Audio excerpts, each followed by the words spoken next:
갈릴리 성가대와 오케스트라의 귀한 찬양에 감사합니다. 고맙습니다.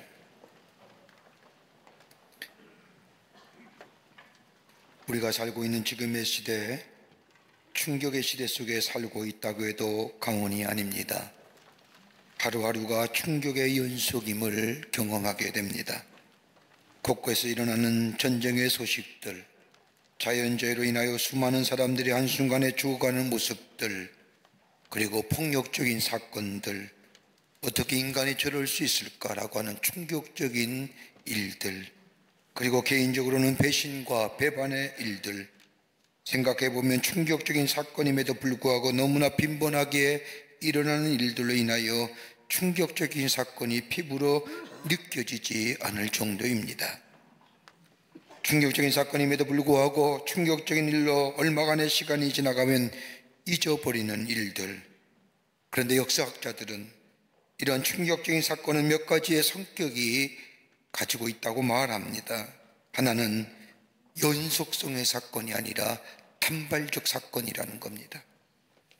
역사적인 큰 흐름과는 별 관계가 없다는 겁니다. 인류 역사를 보면 하나의 큰 흐름을 가지고 큰 맥락 속에서 변화하고 발전을 가지고 왔는데, 우리가 겪고 있는 이 충격적인 사건들은 이런 역사의 흐름과는 관계가 없다는 겁니다. 여러분, 성경적으로도 역사적 맥락 속에서, 성경의 역사적 맥락 속에서 보면 인류의 역사는 하나님의 구속사라고 하는 큰 역사의 흐름 속에 변화되고 발전해 왔는데, 지금 우리가 겪고 있는 이러한 사건들은 역사적인 흐름과는 별 관계가 없다는 겁니다. 또 하나의 특징이 있다고 한다면 미래의 충격적인 일들이라는 겁니다. 앞으로 우리에게 어떤 일이 일어날지 모른다는 겁니다. 미래의 불확실성인 일들입니다. 인간의 이성과 경험이 생각해보지도 못한 일들이 우리 주변에 일어남을 인하여 앞으로의 미래는 어떻게 될 것인가, 미래에 대한 두려움, 미래에 대한 불확실성, 이것들로 인하여 불안해하고 걱정하게 만든다는 겁니다. 또 하나의 특징이 있다고 한다면 비이성의 시대 속에 산다는 겁니다. 충격적인 사건임에도 불구하고 충격적인 시대에 살면서도 이성적으로 살지 못한다는 겁니다. 하나의 충격적인 사건을 당하면 그 사건의 원인이 무엇이며 과정은 어떠하며 더 나아가 결말은 어떻게 될 것인가 이성적이고 합리적으로 판단하고 생각해야 하는데 그렇지 못하다는 겁니다. 그래서 신학자요 기독교 변증학자인 프란시스 세포라고 하는 사람은 현대인의 모습을 이렇게 이야기합니다. 현대인은 생각하지 않으려 한다. 사람은 당연히 생각하게 되어 있는데 생각하려 하지 않는다는 겁니다. 문제가 있으면 원인인과 그리고 그 문제를 어떻게 이겨낼 것인가에 대해서 생각하는 것이 당연한데, 근데 현대인은 문제 앞에 쉽게 무너지고 무기력해진다는 겁니다. 깊이 생각하면 원인이 있고 더불어 넘어설 방법이 있음에도 불구하고 문제 앞에, 사건 앞에 쉽게 절망하며 좌절한다는 겁니다. 또 하나 있다고 한다면 추리 능력의 부재라는 겁니다. 충격적인 사건이나 일을 당하면 이런 일이 생기면 앞으로 어떻게 되겠구나. 그런데 우리가 얘기하는 것처럼 겨울에 눈이 많이 오면 다음에 농사가 잘 될 것이다. 남을 배신했으니 나도 배신당할 것이다. 심은 대로 거둔다. 땀 흘리고 수고하여 심으면 풍성한 열매를 거둔다. 이런 것들은 추리의 능력입니다. 그런데 이런 것들이 현대에 사는 사람들에게는 부족하다는 겁니다. 심은 것도 없으며 거두기만 바라고, 그리고 심은 것도 없으면 거둘 것이 없다는 것을 알면서도 심지 않으려 한다는 겁니다. 그래서 일확천금, 횡재, 수고 없이 열매만 따기를 원하는 마음들. 또 하나 있다고 한다면 비판 능력의 부재라는 겁니다. 다른 사람을 비판하는 능력은 탁월한데 자신을 바라보는 비판적 시간은 사라졌습니다. 자신에 대한 비판이나 부정이 없다는 겁니다.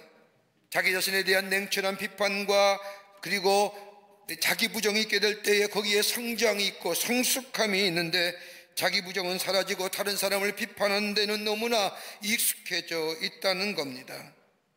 그러면서 결론적으로 얘기하기를 지금에 사는 현대인은 아는 것은 많은데 자기 자신에 대해서는 너무나 모른다는 겁니다. 저는 얼마 전에 어떤 분의 소개를 통해서 동영상 하나를 봤는데 중국인이 한국인을 비하하는 동영상입니다. 한국인 사람이 소리가 크대요. 목소리가 크다고 공공질서를 안 지킨다고 그런다고 합니다. 그래서 제가 속으로 얼마나 웃었는지, 지들 목소리는 얼마나 꽥꽥거리는데 오성이라고 하지 않습니까? 베트남 육성이라고 얘기해요. 오성보다 높이마다 그 단어의 뜻이 다르다고 얘기하지 않습니까? 그러기 얼마나 소리 지르는지요. 얼마 전에 회의차 다녀오면서 비행기를 타기 위해서 트램을 탔는데, 트림이라고 하죠. 탔는데 얼마나 시끄러운지 보니까 중국 사람입니다. 우리나라 사람도 목소리가 적은 건 아닙니다. 사실 우리도 좀 절제해야 되고 좀 작게 말해야 되는데 자기는 모르면서, 그리고 모든 것이 자기로부터 왔답니다. 김치도 자기로부터 왔고 상추쌈도 자기로부터 왔고. 근데 하버드 대학의 역사학자가 그런 얘기 하더라고요. 중국이 아무리 거대한 나라고 앞으로 30년 40년 후에 이 세계의 중심 국가가 될 것이라고 믿는데 한 가지 반성해야 할 점이 있다는 겁니다. 역사 앞에 중국이라는 나라가 나설 때 나서지 못한 것, 이거 반성해야 된다고 하버드 대학의 역사학자가 얘기하는 것을 들을 수 있었습니다. 남의 나라이지만 우리도 마찬가지지요. 다른 사람을 비판하고 부정하는 데는 익숙하지만 나 자신을 돌아보는 데는 손을 안으로 굽는다고 넉넉하게 너그럽게 보지 않습니까? 오늘 우리가 읽은 본문의 말씀은 마태복음 24장 42절의 말씀을 보면 깨어있으라고 말씀하십니다. 신약성서에 있어서 깨어있으라는 말씀이 무려 22번이나 나옵니다. 마태복음 26장의 말씀에 보면 예수님께서 인류 구원을 위하여 십자가의 사건을 앞에 두고 제자들과 함께 겟세마네 동산에 올라 기도하러 가십니다. 인류 구원을 위한 엄청난 사건을 앞에 두고 그 십자가의 고통을 앞에 두고 땀이 피가 되도록 기도하시는데 제자들은 피곤함에 지쳐 졸음을 이기지 못하고 자고 있을 때에 예수님이 깨어있으라, 깨어있으라, 깨어 기도하라고 말씀하십니다. 사도행전 20장 31절의 말씀을 보면 사도 바울이 예루살렘에 올라가기 전에 저 밀라도라는 곳에서 예배석 교회 장로들 불러 간곡하게 부탁하면서 깨어있으라. 그리고 베드로전서 5장 8절의 말씀을 보면 근신하라, 깨어라, 너희 대적 마귀가 우는 사자같이 두루 산이며 삼킬 자를 찾느니라. 깨어있으라. 요한계시록 3장 3절의 말씀을 보면 소아시아 교회에 편지하면서 7교회 가운데 하나인 사대교회를 향하여 편지하기를 너희는 일깨워라고, 즉 깨어있으라고 말씀합니다. 성경에서 말하는 깨어있으라고 하는 말은 헬라어로 그레고 레이테라고 하는 말인데 이 말은 문자적인 의미로서는 육체의 잠에서 깨다라고 하는 의미를 가지고 있지만은 성경에서 말하는 이 깨어있으라고 하는 말씀은 정신을 차리고 주의하여 마지막을 예비하라는 말입니다. 때를 준비하라고 하는 시간적 의미 그리고 시기를 강조한 말씀입니다. 오늘 본문에도 예수님은 시대의 마지막을 말씀하시면서 깨어 준비하라고 말씀하십니다. 때를 기다리고 준비하는 이 말씀은 오늘이 마지막이라고 생각하며 뜨겁게 주께서 맡겨주신 일들에 대하여 최선의 삶을 경주하라고 하는 말씀입니다. 뒤로 돌아볼 겨를이 없다는 겁니다. 언제 주님이 오실지 모르지만 주님이 오신 것은 분명한 사실일진데 주님 오시기 전까지, 주님 오실 때까지 내게 맡겨진 사명을 최선으로 감당하라는 겁니다. 그러기에 그리스도인의 삶은 종말론적인 삶입니다. 오늘이 마지막인 양 최선의 삶을 경주하는 것. 여러분, 기독교의 신앙에서 핵심적인 요소가 4가지가 있습니다. 이거 꼭 믿어야 됩니다. 하나는 예수님께서 인간의 몸을 입으시고 이 땅에 오셨다는 성육신의 사건, 또 하나 있다고 한다면 예수님이 우리의 죄를 위하여 십자가에 달려 돌아가심으로 우리를 구원하셨다고 하는 대속의 십자가의 사건. 또 하나 있다면 예수님께서 죽음의 권세를 이기시고 3일 만에 부활하신 부활의 놀라운 사실들, 이로 인하여 우리가 영원한 생명을 얻는다는 것. 또 하나 있다고 한다면 예수님이 이 땅에 다시 오신다는 재림의 사건. 이거 믿어야 하는 겁니다. 이거 믿어야 그리스도인입니다. 사순절 보냅니다. 예수 그리스도의 십자가의 죽으심과 그리고 고난을 깊게 묵상하는 이 시간, 이 절기에 우린 예수님이 다시 오심을 기다리며 예수님의 성육신과 십자가의 죽으심과 그리고 부활하심과 그리고 다시 오심, 이 기독교의 신앙 가운데 지난 주에는 우리가 영원한 생명, 영생의 생명을 관해서 함께 말씀을 나눴다면, 오늘은 이 땅에 다시 오실 예수님, 어떤 사람이 이 땅에 다시 오실 예수님을 만나며 주께 주시는 귀한 역사를 경험할 수 있을까? 준비하라, 때를 기다리라, 그런 주 깨어있으라 라고 하는 말씀. 오늘 본문의 말씀을 통해서 함께 말씀을 나누며 은혜 받기를 원합니다. 첫째는 마지막에 있음을 알고 깨어있어야 한다는 겁니다. 오늘 본문 42절의 말씀을 보면 그러므로 깨어있으라, 어느 날에 너희 주가 임할는지 너희는 알지 못함이니라. 언제 마지막이 임할지 모르니 깨어있어야 한다는 겁니다. 여기서 말하는 마지막은 주님이 이 땅에 다시 오심을, 즉 재림을 말합니다. 주님이 재림하신 날이 이 땅의 마지막입니다. 그러면서 오늘 본문의 말씀에 보면 예수님의 이 땅에 다시 오심은 분명한 일이라고 말씀하십니다. 오늘 35절에 천지는 없어지 열전적 내 말은 없어지지 아니하라고 하는 말씀처럼 예수님이 이 땅에 오심은 분명히 있어질 사건이라는 겁니다. 그런데 예수님이 언제 오실지는 아무도 모르고 오직 하나님만이 아실 터인데, 예수님이 이 땅에 오실 때는 마치 도적처럼 오신다고 말씀하십니다. 내 뜻대로 오는 것이 아니라 하나님의 뜻에 따라 이루어지는 것이기에 우리는 그분이 행하신 일을 기억하며 깨어 준비해야 한다는 겁니다. 이례적 사건이요, 두 번 다시는 오지 않는 사건이요, 마지막 종말론적인 사건이라는 거예요. 깨어서 준비하라고 말씀하시면서 그 다음에 말씀이 마태복음 25장의 말씀에 보면 열처녀의 비유를 말씀하십니다. 열처녀의 비유를 보면 결혼을 앞둔 지혜로운 5처녀는 신랑이 올 것을 기다리며 준비합니다. 일반적으로 이스라엘의 결혼은 저녁에 합니다. 그러다 보니 등불이 필요합니다. 신랑이 올 때에 신부가 등불을 들고 기쁨으로 맞이할 때에 신랑과 더불어 기쁨의 자리에 잔치하게 됩니다. 그래서 여기서 준비한다는 말은 깨어 있다는 말입니다. 깨어서 등불에 기름을 넣고 신랑이 언제 오실지 모르니 깨어서 기다린다는 겁니다. 결정적인 시간에, 때에 깨어 준비한다는 겁니다. 그런데 미련한 5처녀는 잠을 잡니다. 깨어서 신랑 맞을 준비라는 것이 아니라 육체의 피곤함을 견디지 못하고 잠을 잡니다. 이러한 때에 신랑이 온다고 하는 소리에 놀라 그때서야 등불에 기름을 넣으려 하니 없는 겁니다. 늦은 겁니다. 결정적이고 이례적인 순간에 기쁨과 감격의 기회를 놓쳐버린 거예요. 그러기에 깨어서 준비하라는 것은 우리 주님이 이 땅에 분명히 다시 오실 터인데, 언제 오실지 모르지만 오직 하나님만이 아시는 것이지만 분명히 오실 터인데 깨어 준비하여 그 기회를 놓치지 말라는 겁니다. 제가 미국에서 공부할 때 함께 공부했던 목사님의 이야기입니다. 박사과정을 공부하시던 목사님인데 5년 동안 가족을 떠나서 홀로 열심히 공부하셨습니다.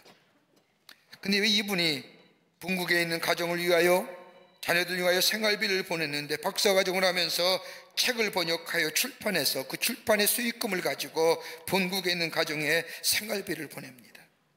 참 쉽지 않은 일이지요. 공부도 할 겸 번역도 해서 출판하자. 정해진 과정을 위해서 평균 점수를 받아야 졸업시험 볼 자격이 주어지는데, 그리고 논문 쓴 자격이 얻어지는데, 이 목사님의 성적을 검토해본 담당 교수님이 목사님 불러 말합니다. 이번 남아있는 과목 한 과목이 남아있는데 이 과목에 적어도 A 학점을 맞아야만이 당신이 졸업시험을 볼 수 있고 논문을 쓸 자격이 된다고 말씀해 줍니다.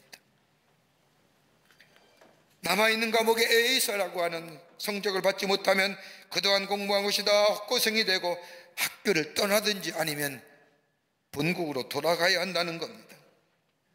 마지막 페이퍼 한 페이퍼가 그분의 5년 동안의 시간이 판가름 날 순간입니다. 마지막 기회지요. 이례적 순간입니다. 근데 이분은 자신의 마지막 과목의 페이퍼보다 고국에 있는 가정의 생활비를 보내기 위해서 번역의 마지막 탈고를 하고 출판을 하는 바람에 그만 페이퍼를 내는 시간을 놓쳐버린 겁니다. 경의 시간에 페이퍼를 제출하지 못하자 졸업시험 볼 자격도 잊어버리고 논문 쓴 자격도 잊어버렸습니다.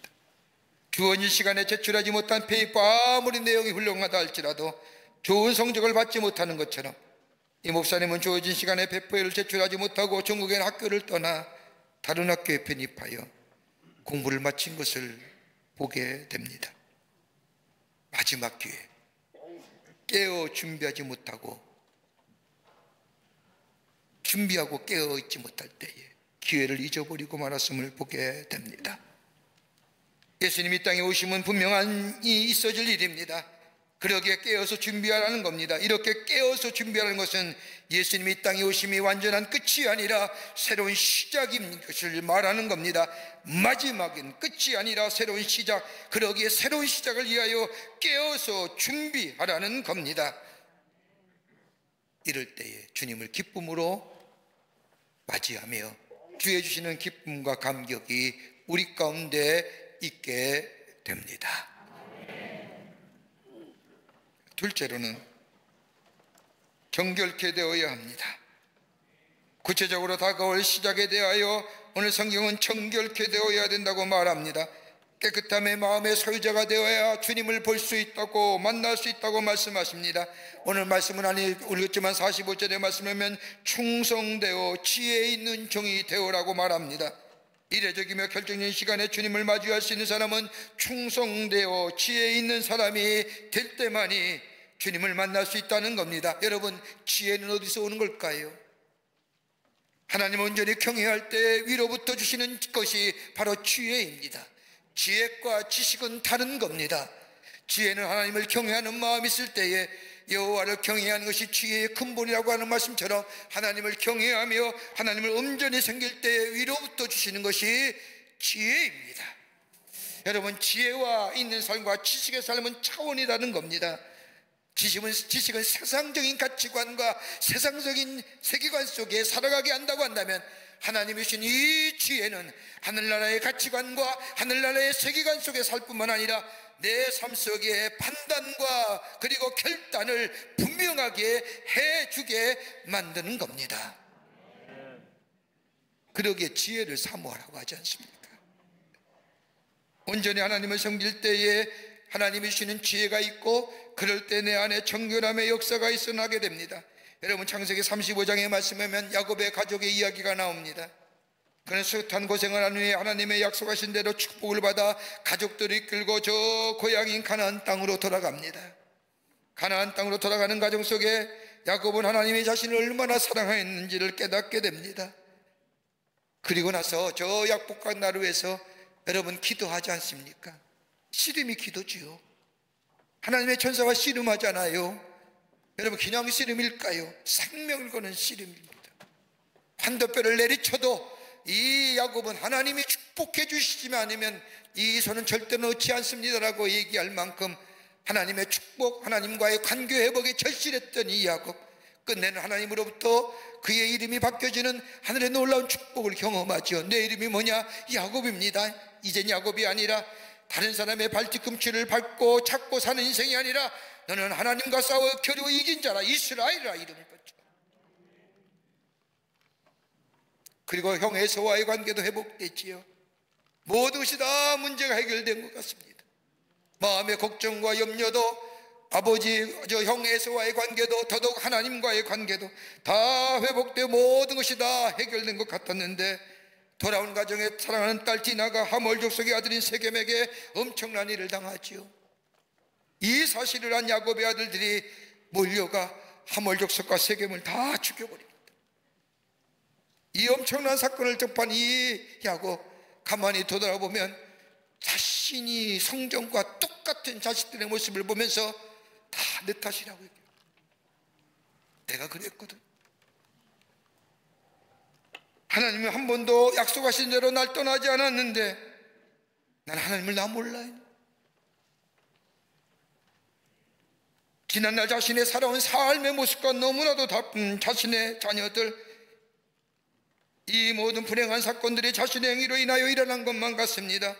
그리고 야곱은 생각합니다. 저 아버지와 형을 속이고 삼촌의 집으로 도망갈 때에 저 루스라고 하는 버려진 땅에 홀로 누워 미래의 불확실성에 두려움과 염려 가운데 잠을 청하지 못할 때에 하늘의 천사가 내려와 하나님의 음성을 드렸던 그 시간, 내가 너를 떠나지 아니하고 내가 너와 함께하고, 그 하나님의 약속의 말씀을 부여드리는 순간 내가 하나님 앞에 서운했던 그것을 기억하면서 다시 세겜, 저 하나님께 만났던 베델로 올라가기로 결정하지요.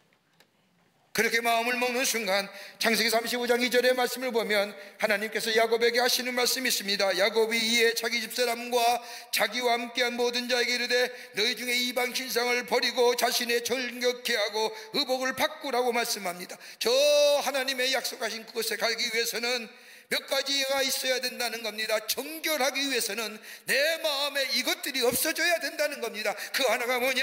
이방 신상을 버리라는 겁니다. 다른 말로 말하면 믿음의 혼합주의를 버리라는 거예요. 하나님과 교마에 섬겼던 것들. 여러분의 재능입니까? 물질입니까? 건강입니까? 하나님과 겸하여 섬겼던 것을 벗어버리라는 겁니다. 제거하라는 겁니다. 그리고 온전히 하나님만 섬기라는 겁니다. 하나님을 믿는다고 하면서도 하나님보다 나의 일이 먼저였던 삶, 그 다음에 주님의 삶이었다고 한다면 이거 바뀌라는 겁니다. 하나님 죄일주의로 살라는 겁니다. 하나님의 음성에 귀 기울이며 살라는 겁니다. 또 하나 있다면 자신을 정결케 하라는 겁니다. 여기서 말하는 정결함이라는 것은 육체의 정결함을 얘기하는 것이 아닙니다. 마음의 정결함입니다. 거룩함을 말하는 겁니다. 세상과 구별되어 사는 것을 말하는 겁니다. 세상 사람들과 다른 삶을 살아가라는 겁니다. 저 땅의 가치관과 땅의 세계관으로 살아가는 것이 아니라 하나님 나라의 가치관과 하나님 나라의 세계관 가지고 살아가라는 겁니다. 그러게 바울은 이러한 삶을 향하여 에베소서장 22절과 25절의 말씀을 보면 너희는 유혹을 욕심을 따라 썩어져가는 구습을 쫓는 옛사람을 벗어버리고 오직 심령으로 새롭게 되어 하나님을 따라 의와 진리와 거룩함을 지으심을 받은 새 사람을 입으라.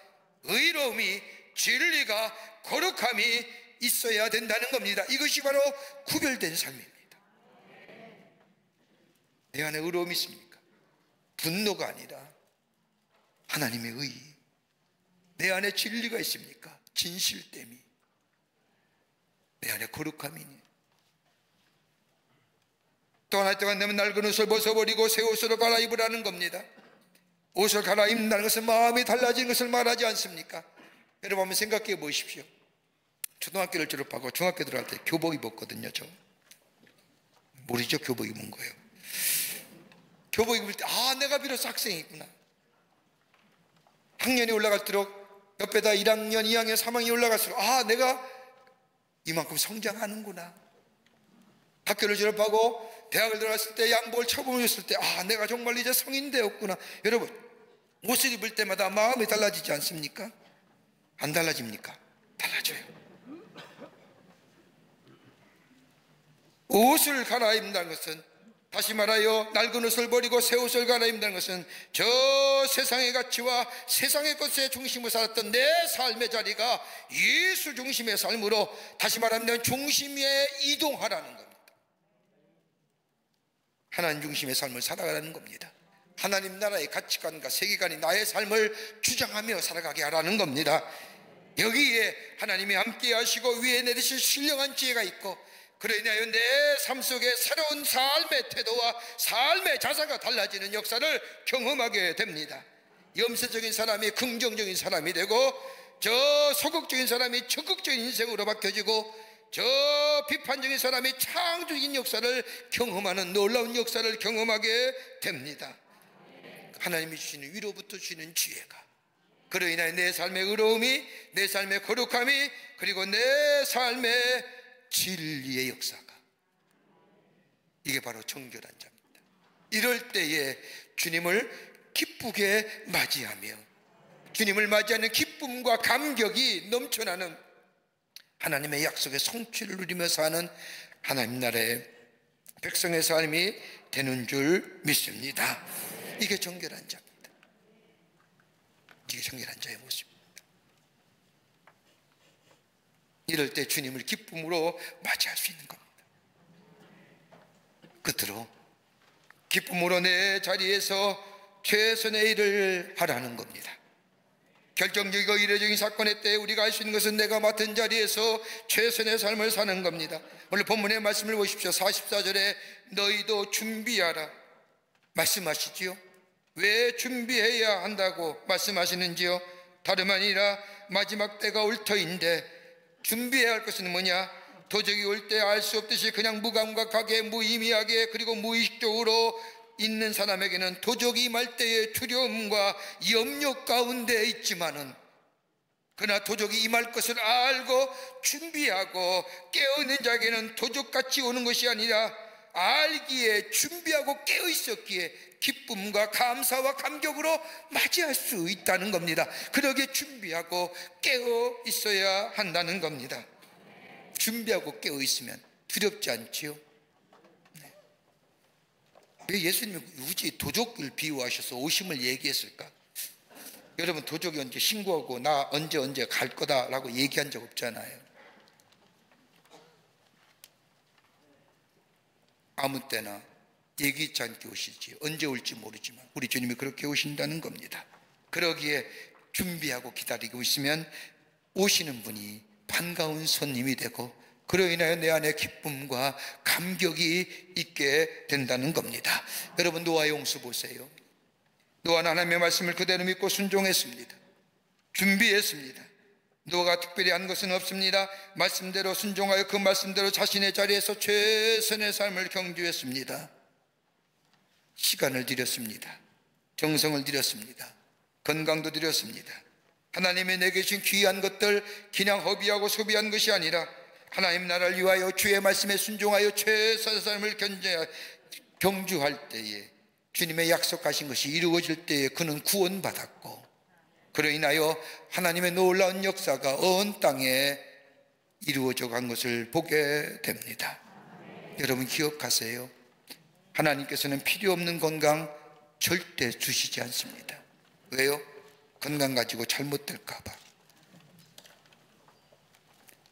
하나님께서는 향락을 위하여 물질 절대로 주시지 않습니다.